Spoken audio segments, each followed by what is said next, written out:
अमरावती लोकसभा निवडणुकीकरता सर्व पक्षांनी आपले उमेदवार जाहीर केले। त्याचप्रमाणे वंचित बहुजन आघाडीकडून प्राजक्ता पिल्लेवान यांना उमेदवारी जाहीर केली आहे।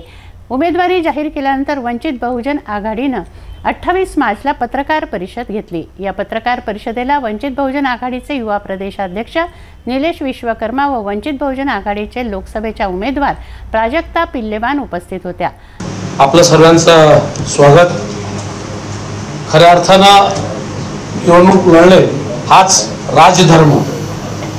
वंचित आघाडी पक्ष म्हणून या राजधर्माला अनुसरून आज अमरावती लोकसभेत आमच्या उच्च शिक्षित उमेदवार प्राजक्ताजी आपल्या समोर आहेत। या लोकसभेत सातत्यानं लोकांचे मत घेऊन आणि कुठेतरी जे विकास काम व्हायला पाहिजे त्या या जिल्ह्यात झालेले नाही। मग ते विमानतळ असेल, उद्योगधंदे असतील, स्कायवॉक असतील, ज्या मोठे मोठे प्रचार ज्या लोकांनी केले आणि आज ते मागच्या वेळीचे अनेक धर्माची जी मतं घेऊन ज्या मतावर त्यांनी लोकसभा मिळवली त्यानंतर आज त्यांनी पक्षप्रवेश केलेला आहे। आज आमचा उमेदवार हा उच्च शिक्षित आहे, याच भूमीतला आहे आणि खऱ्या अर्थानं युवा आहे, म्हणून मोठ्या ताकदीनिशी या लोकसभेची चांगली कामं करण्याचं आमचं ध्येय आहे। पक्षाचं धोरण सध्या बाळासाहेब आंबेडकरांनी जे सांगितलं ते करून दाखवलेलं आहे। भंडारा गोंदियाला गजाननजी केवट ढिवर समाजाचे, गडचिरोली चिमूरला पांडुरंगजी मडावी यांना गोंड समाजाला उमेदवारी दिली। चंद्रपूर येथे राजेजी बेले हे तेली समाजाचे उमेदवार दिले। वसंत राजारामजी मगर बुलढाण्याला हे माळी समाजाचे उमेदवार दिले। अकोला येथे स्वतः बाळासाहेब आंबेडकर आहेत। अमरावती येथे जे आमच्या उमेदवार आहेत प्राजक्ता तारकेश्वर पिल्लेवान या बुद्धिस्ट समाजाचे आहेत आणि वर्धा येथून प्राध्यापक राजेंद्र साळुंके मराठा समाजाचे आहेत। यवतमाळ वाशिम येथून बंजारा समाजाचे सुभाष खेमसिंग पवार दिलेले आहेत। सातत्यानं वंचित समुदायासाठी बाळासाहेब आंबेडकरचे धोरण आहे या तिकिटीमधून तुम्हाला दिसत आलं की या जेवढे राजकीय पक्ष आज फक्त मतांसाठी सांगतात की या समाजाने मतदान केलं पाहिजे, वंचित शोषित जे सत्तेपासून दूर राहिलेला आहे त्या समुदायाला न्याय देण्याचं काम श्रद्धेय बाळासाहेब आंबेडकरांनी वंचित बहुजन आघाडीने दिलेलं आहे।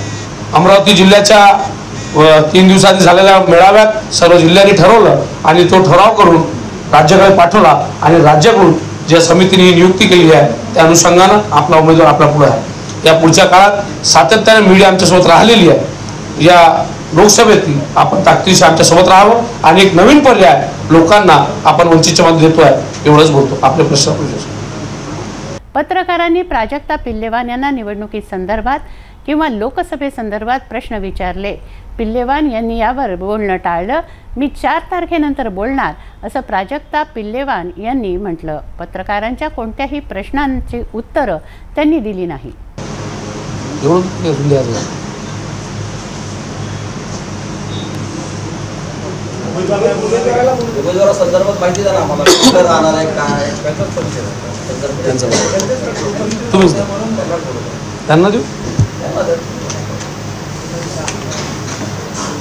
माझं नाव प्राजक्ता तारकेश्वर पिल्लेवान, मी रहिवासी इथलीच आहे। माझं शिक्षण तिवसा BSc ॲग्रिकल्चर लालासाहेब देशमुख इथून झालं आणि MSc मी बायोइन्फॉर्मॅटिक्स शिवाजी सायन्स कॉलेजमधून केलं आणि सध्या मी इथलीच राहणारी आहे।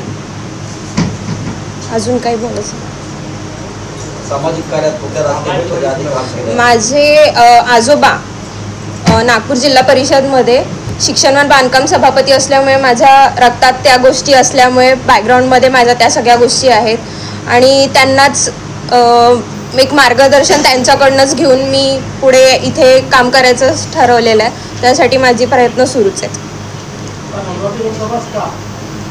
अमरावती लोकसभा माझं शिक्षण इथेच झालं असल्यामुळे मी इथून काम करायचं।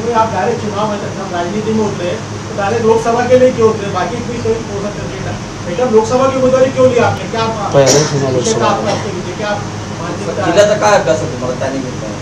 सध्या मी ह्या सर्व प्रश्नांची उत्तरं तुम्हाला फॉर्म भरल्यानंतर देणार। सगळ्यांना मी दिलखुश सगळ्यांना उत्तरं देणार। मी इथलीच आहे त्यामुळे सगळे उत्तरं तुम्हाला मी चांगल्या प्रकारे दिलखुश प्रमाणे फॉर्म भरला की देणार।